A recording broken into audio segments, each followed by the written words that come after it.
اور اتنا نہیں لیوریج ہے جتنا پہلے ہوا کرتا تھا. نتیجہ یہ ہے کہ وہ ادارے بھی اس میں شامل ہو گئے ہیں حکومت کے جبر میں جو پہلے کھلم کھلا نہیں ہوا کرتے تھے. اس لیے ہمیں جبر بہت زیادہ محسوس ہوتا ہے اور آزادی اظہار کا خیال اور خواہش اور جذبہ اور ضرورت زیادہ اس کا احساس ہوتا ہے. لیکن میں اس کو پھر ریپیٹ کرتا ہوں کہ میں ذمہ دار ہوں تو میں آزاد ہوں. اور جہاں تک حکومت کا تعلق ہے، حکومت اگر آزادی اظہار کے اس تصور کے ساتھ نہیں چلتی اور کوشش کرتی ہے کہ آواز کو دبایا جائے تو اس کے نتیجے کے طور پر ان کو تو طاقت نہیں ملتی، لیکن بہت سے مسائل ایسے پیدا ہوتے ہیں جس کا شاید حکومت کو اندازہ اس وقت ہوتا ہے جب وہ اپنا سارا کھو چکی ہوتی ہے. صحیح. اس لیے اس میں کوئی شک نہیں ہے کہ اس حکومت کی سنجیدگی کی اگر بات کرتے ہیں، حکومت ہوگی سنجیدہ، لیکن حکومت اس طرح کہ آزادی اظہار ہمیں دے دے کہ جس طرح ہونی چاہیے ہمارے معاشروں میں کم از کم اس کی گنجائش کم. ٹھیک. زیکم خان صاحب کیا کہیں گے سر؟ اقوام متحدہ نے آج سے 10 سال پہلے سن 2012 میں صحافیوں کے تحفظ کا ایک ایکشن پلان بنایا تھا. ابھی اس کو 10 سال مکمل ہوئے اور اسی کی آج تقریب تھی. ایک تنظیم جس میں صحافی بھی شامل ہیں اور انسانی حقوق کی اور صحافیوں کے تحفظ کی تنظیمیں بھی شامل ہیں، جس کا نام ہے پاکستان جرنلسٹ سیفٹی کولیشن، جس کی آج تقریب میں وزیر اعظم صاحب تشریف لائے تھے. میں بھی اتفاق سے موجود تھا، بلکہ وہ ایونٹ میں نے ماڈریٹ کیا اور انہوں نے بڑی اچھی اچھی باتیں کی. ہماری پارٹیاں اچھی اچھی باتیں کرتی ہیں. مسلم لیگ نواز نے، پی ٹی آئی نے، دونوں نے کچھ ایسے سٹیپس لیے جس سے لگتا تھا کہ وہ صحافیوں کے تحفظ میں سنجیدہ ہے. اگر آپ گزشتہ سال میں چلے جائیں تو پاکستان میں 2 قوانین پاس ہوئے صحافیوں کے تحفظ کے لیے، اور وہ ایک دنیا میں ایک مثال ہے، کیونکہ یہ تقریب انٹرنیشنل تھی. آج کا جو فورم تھا انٹرنیشنل فورم تھا، باہر کے بھی کافی لوگ اور صحافی اور تنظیمیں آئی ہوئی تھیں، تو آپس میں ایک کمپیریزن کا بھی موقع تھا، ریسرچز بھی وہاں آئیں. تو پاکستان کو وہاں ایک کامیابی کی مثال سمجھا جا رہا تھا جہاں قانون سازی ہوئی ہے اور کچھ اچھے اقدامات کیے گئے ہیں. تو میں عرض کر رہا تھا گزشتہ سال وفاق نے قانون بنایا صحافیوں کے تحفظ کا، اور سندھ کی حکومت نے بھی قانون بنایا صحافیوں کے تحفظ کا. اب اسے ایک سٹیپ آگے بھی لینا تھا کہ ان قوانین کے تحت سیفٹی کمیشن بنانے تھے، یعنی وہ کمیشن بنانے تھے جو صحافیوں کے تحفظ کے لیے کام کرے. وہ ابھی تک نہیں بنے. پھر کوئی بھی آپ کو پتہ ہے ادارہ اس وقت تک نہیں چل سکتا جب تک اس کو فنڈ نہ دیے جائیں. تو سیفٹی کمیشن کے لیے کوئی فنڈز ایلوکیٹ نہیں کیے گئے. جو باقی 3 صوبے ہیں انہوں نے ابھی تک کوئی کام نہیں کیا. پیکا کی تلوار صحافیوں پر لٹک رہی ہے. صحافیوں کو آن لائن ہیرس بھی کیا جاتا ہے، تھریٹ بھی کیا جاتا ہے، باقی خطرات بھی موجود ہیں. جو خواتین صحافی ہیں انہیں بہت سی مشکلات کا سامنا کرنا پڑتا ہے. لیکن پھر اگر ہم کمپیئر کریں ان 10 سال کو، جس میں کچھ حکومتوں نے، ہماری حکومتوں نے وعدے کیے، کچھ ایکشنز کیے، اس سے پچھلے 10 سال سے اگر آپ 2000 سے دیکھیں تو سن 2000 سے اب تک پاکستان کے 150 صحافی شہید ہوئے. لیکن اگر اس ایکشن پلان کے بننے کے بعد سے دیکھیں تو پاکستان میں 53 صحافی شہید ہوئے، جس کا مطلب ہے کہ صحافیوں کے خلاف تشدد میں کم از کم ان رپورٹس کے مطابق تو کمی آئی ہے.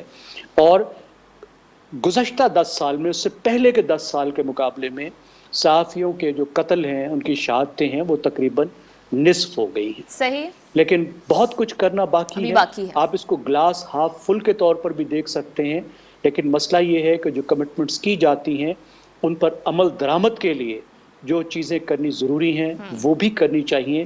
مجھے کوئی وجہ نہیں کہ میں کسی بھی سیاسی پارٹی کی نیت پہ شبہ کروں.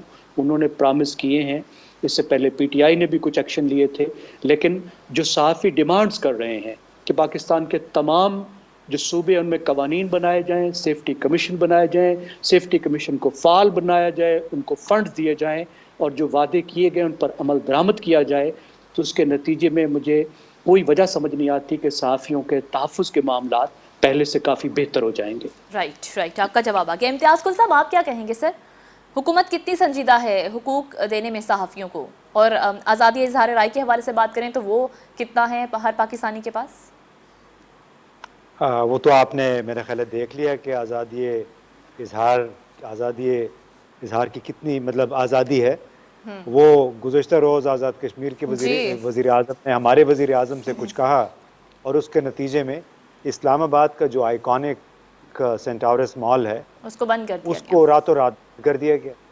یعنی آپ کے ایک ایسے صوبے کا ایک ایسے علاقے کا وزیر اعظم ہے جو آپ دنیا کو شوکیس کرتے ہیں. ہم نے کتنی آزادی دی ہوئی ہے بھارتی کشمیر کے مقابلے میں, لیکن اس کے ساتھ ایسا ہوتا ہے. اب سوال یہ ہے کہ اس قسم کے اقدامات سے کیا آپ نے سردار الیاس جو مالک ہیں سینٹاورس کے, اس کو نقصان پہنچایا, یا پھر آزاد کشمیر کے وزیر اعظم کو نقصان پہنچایا, یا پھر ان سینکڑوں کاروباری حضرات کو جو وہاں بھاری کاروبار کر رہے ہیں. یہ تو بات ہو گئی اظہار رائے کی آزادی, کہ کتنا احترام ہے, مطلب چاہے وہ کوئی بزنس مین کہہ رہا ہے یا کوئی سابق کسی علاقے کا وزیر اعلیٰ یا وزیر اعظم کہہ رہے, تو وہ اتنا ایک کرمنل انہوں نے کام کیا ہے اسلام آباد میں رہ کے جس کا آپ تصور بھی نہیں کر سکتے. دوسری بات یہ جو صحافیوں کے تحفظ کی بات ہے, دیکھیے کسی بھی معاشرے میں یہ نہیں ہو سکتا کہ سیاستدان ہیں وہ اپنے لیے ایک حصار بنا لیں تحفظ کا, سیاستدان جج وہ اپنا حصار بنا لیں اور اس طرح صحافیوں کے لیے بھی ایک ایسکارٹ یا تحفظ فراہم کر دیا جائے. یہ تو بحیثیت مجموعی اگر معاشرہ جو ہے اس میں فراڈ بھی ہے, اس میں جرم بھی ہے, پھر وہ معاشرہ اگر دہشت گردی کا بھی شکار ہے, کانفلکٹ کا شکار ہے, اور جس میں آزادی اظہار کے جو ہے بہت بڑی قیمت دینی پڑتی ہے, وہ بڑا مشکل ہے. پھر جو صحافی میں زیغم کی باتوں سے بالکل اتفاق کرتا ہوں, لیکن یہ بھی سوچنے کی بات ہے کہ ہماری ایک Pakistan federal union of journalist ہے, ان سے پوچھا جائے کہ یہ 40-60-70 برس ہو گئے ہیں, وہ صحافی جو کہ حادثات میں بیچارے جہاں بھاگ ہو جاتے ہیں یا اس طرح پولیس مقابلے میں کہیں مارے گئے یا ریاستی تشدد جبر کا شکار ہوئے اور مفلسی میں, یا وہ لوگ جو مفلسی میں برے حالات میں بیچارے فوت ہو گئے, جہاں بھاگ ہو گئے, ان کے لیے کیا Pakistan federal union of journalist آج کوئی فنڈ بنا سکی ہے؟ آج تک میرا خیال ہے کوئی اس طرح کا فنڈ نہیں بنا. ہم دوسروں سے مطالبے کرتے ہیں لیکن خود اس پہ ایکشن نہیں کرتے ہیں. ہماری صحافتی تنظیموں نے مختلف شہروں میں ناجائز قبضے کر کے پریس کلب تو بنا لیے, کراچی, فیصل آباد, گوادر, نہ معلوم کہ کتنی جگہیں ہیں جہاں پہ باقاعدہ قبضہ ہوا ہے, جہاں پریس کلب بنے ہیں. یعنی ایک بڑا عجیب سی صورتحال ہے کہ مجھے اب کئی لوگ گالیاں بھی دیں گے کہ میں یہ بات کیوں کر رہا ہوں, لیکن اگر ہم سچ بات نہیں کریں گے, یعنی صرف ہم اشارہ کرتے رہیں گے کہ ریاست, فوج, ہماری حکومت وہ پرواہ نہیں کر رہی صحافیوں کی, اور ہماری اپنی صحافتی برادری جو ہے وہ اختلافات کا شکار ہو, ان ایکشن کا شکار ہو جہاں تک صحافیوں کے حقوق کی بات ہے, تو پھر وہ بات بنتی نہیں ہے. یہ ایک طرفہ ٹریفک جو ہے کبھی نہیں چلتی. صحیح جواب آ گیا. نادیہ, آپ کیا سمجھتی ہیں کہ ہر معاشرے کے لیے آزادی اظہار رائے بہت ضروری ہے؟ وزیر اعظم بھی ایسا ہی سمجھتے ہیں. ہمارے معاشرے میں کیا یہ ہر شہری کے پاس حق حاصل ہے؟ اور خاص طور پر اگر صحافیوں کے حقوق کی بات کریں, سیفٹی کی بات کریں, تو کتنی آزاد ہے صحافت پاکستان میں, اور صحافی کتنا محفوظ ہیں پاکستان میں؟ کیا کہیں گے آپ نادیہ؟ میرے جتنے کالیگز نے بات کی, سب کی باتوں میں بہت ساری باتیں بالکل ٹھیک ہے, خصوصاً امتیاز گل صاحب نے جو آخر میں کہا, it takes a lot to say that. لیکن بالکل صحیح ہے کہ پہلے تو اپنے اندر, اپنی برادری کے اندر بھی ہمیں یہ دیکھنا ہوگا کہ کس طرح سے لوگ صحافی جو ہیں وہ, یا پریس کلبز جو ہیں وہ کن زمینوں پہ بنے. اب اظہار رائے کی بات کرتے ہیں. اظہار رائے دیکھیں اس معاشرے کے اندر سب سے زیادہ صحیح پروان چڑھتی ہے جہاں پر جمہوریت ہوتی ہے. اور پاکستان کی 70 سالہ تاریخ میں اگر آپ دیکھیں تو جمہوری جو روایات رہی ہیں, یا جس طرح کی ٹوٹی پھوٹی جمہوریت رہی ہے, ٹھیک اسی طرح سے ہم نے اس اظہار رائے کو بھی لیا ہے. یعنی حکومتیں جب آپ کہتے ہیں کہ سنجیدہ ہیں یا نہیں, ہر وہ حکومت یا ہر وہ جماعت جو حکومت میں آتی ہے وہ میرے خیال سے سب سے پہلے اگر کوئی چیز سلب کرتی ہے تو وہ اظہار رائے کو کرتی ہے. وہ کبھی یہ نہیں سننا چاہتی، دیکھنا چاہتی کہ اگر اس کے کسی اقدام سے، ان کی کسی پالیسیوں سے کسی کو نقصان پہنچ رہا ہو، کہیں ان کے ارد گرد موجود یا ان کی کابینہوں میں موجود لوگ کرپشن کے مرتکب ہوں، یا غلط فیصلے لے رہے ہوں، یا قوانین بنا رہے ہوں، ان پہ عمل درآمد نہ ہو رہی ہو، یا انصاف کا نظام ٹھیک نہ ہو، تو انہیں کبھی بھی اظہار رائے اچھی نہیں لگتی. اور یہی ہم نے تواتر سے حکومتوں کو آتے جاتے دیکھا ہے. اور یہی جماعتیں جب اپوزیشن میں آتی ہیں تو وہ سب سے زیادہ اگر کسی کے قریب ہوتی ہیں یا چاہتی ہیں کہ وہ قریب رہیں تو وہ صحافی برادری ہوتی ہے، کیونکہ وہ یہ سمجھتی ہیں کہ ان کے حقوق کے لیے وہ اس وقت اپوزیشن میں رہ کر جنگ لڑ سکتے ہیں، اور اس کا موازنہ کیا جا سکتا ہے. یہی حکومت جب پیکا آرڈیننس کے حوالے سے بات ہوئی تھی پچھلے دور حکومت میں، جو ویپنائز کرنا چاہتے تھے پاکستان تحریک انصاف، اور بڑی حد تک انہوں نے کرنے کی کوشش بھی کی، تو اس وقت آپ دیکھیں کہ شہباز شریف صاحب ہوں یا پاکستان مسلم لیگ نون کی پوری سینئر قیادت ہو، وہ کہتی تھی کہ بالکل یہ غلط ہے، اس کو ابالش ہو جانا چاہیے. اب ان کے دور حکومت میں پیکا کے تحت کیا صحافیوں کو بک نہیں کیا جا رہا؟ دوسری بات یہ ہے کہ جتنی بھی جماعتیں جب حکومت میں آتی ہیں، اگر ان پر کوئی تنقید ہوتی ہے تو ہم نے دیکھا ہے کہ طرح طرح سے ریاستی جبر ایک طرف، لیکن سیاسی جماعتوں کا رول بھی یہ رہا ہے کہ وہ ان صحافیوں کی حوالے سے ان کی زندگی کو آپ سمجھ لیں تنگ کر دے. اور تنگ کرنا صرف یہ نہیں ہوتا کہ ان پر جبر کیا جائے کسی صورت یا تشدد کروایا جائے، بلکہ ہوتا ہے کہ آپ اپنی پریس کانفرنسز میں ان کے سوالوں کا جواب نہیں دینا پسند کرتے، آپ ان کے اس ٹیلی ویژن چینلز کو بائیکاٹ کرتے ہیں جو ان کی جماعت کے یا ان کی جماعت کے لیڈر کے خلاف یا ان کی طرز سیاست پر گفتگو کرے. تو میرے خیال سے اظہار رائے بھی جب ہی آئے گی اس معاشرے میں جب ہمارے ہاں جمہوریت جو ہے وہ جو مضبوط ہوگی. اور پھر 70 سالہ تاریخ میں جو ریاستی جبر کا ذکر کیا گیا، اب وہ ایک الگ بات ہے کہ اب ہم سن رہے ہیں کہ وہ دور کا آغاز ہو گیا، اگرچہ صرف امید ہی کی جا سکتی ہے، جہاں پر کہیں سیاسی عمل دخل نہ ہو ادارے کا، کیونکہ ادارے کی طرف سے بھی ہم نے دیکھا ہے کہ صحافیوں پر جبر رہا ہے. اور صحافیوں کو میں صرف یہ کہوں گی کہ جو اظہار رائے ہے، جو سجاد میر صاحب نے کہا، وہ ذمہ داری کے ساتھ ہے، کم از کم صحافیوں کی حد تک. ہم عام پبلک سے نہیں کہہ سکتے کہ وہ ذمہ داری کے طور پر جو ہے وہ کوئی بات کرے، ان کو اظہار رائے ضرور کرنے کی اجازت دی چاہیے، لیکن صحافیوں کو ذمہ داری کے ساتھ کرنا ہے. محض الزام تراشی سے یا پھر کسی بھی جماعت کے پروپیگینڈسٹ بن کر یا ان کے اعلی کار بن کر نہیں آگے لے کر جانی چاہیے. بالکل ٹھیک نادیہ، آپ کا جواب بھی آ گیا. ناظرین، پروگرام میں مجھے یہاں پر ایک بریک شامل کرنی ہے. بریک کے بعد واپس آئیں گے تو ہم بات کریں گے کہ پاکستان اور IMF کے درمیان جو نویں جائزے پر تعطل ہے وہ کیوں ہے. ساتھ رہیے.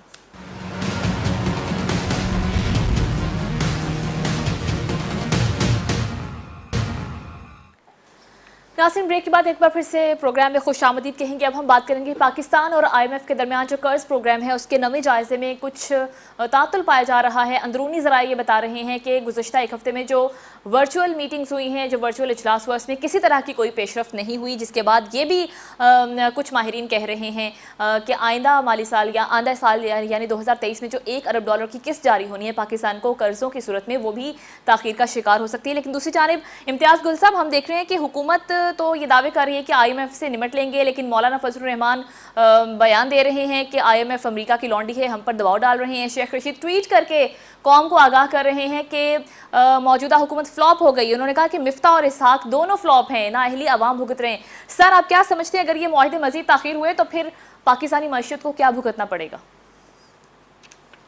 دیکھیے، پاکستانی معیشت پہلے ہی سے بہت کچھ بھگت رہی ہے، اور بنیادی طور پہ ہماری جو سول ملٹری اشرافیہ ہے اس کے جو مراعات پہ مبنی ایک آرکیٹیکچر، ایک نظام ہے کہ جس میں 1-2% لوگ ہیں، چاہے وہ ملٹری سے ہیں، چاہے سویلین بیوروکریٹس ہیں، چاہے سیاستدان ہیں، وہ تمام بھرپور عیاشی کر رہے ہیں.